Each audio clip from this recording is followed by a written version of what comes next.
Hapon nag-edit ka, nakatulog ka. Eh? Nag-heart-heart ka kung naglalagay. Ha? Sa lamesa. Ano yung edit? May heart-heart ka, gagawin niya. Kasi nakatulog. Ano yun? Iwan mo ito sa lamesa. Saan ako nakatulog? Upuan niyo malamang, ma. Ano?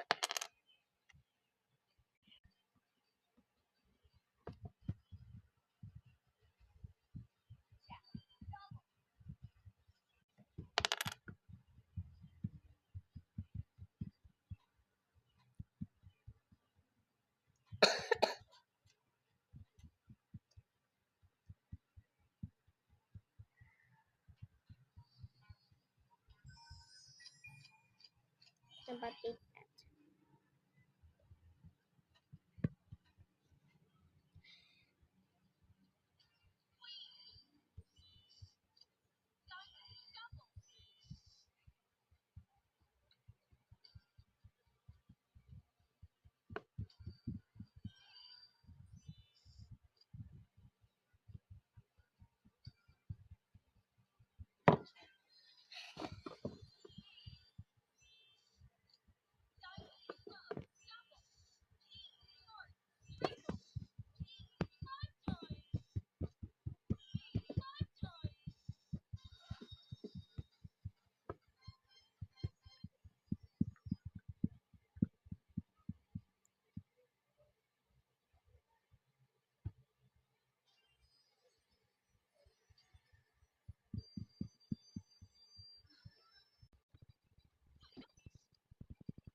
Nagluto ka na ba?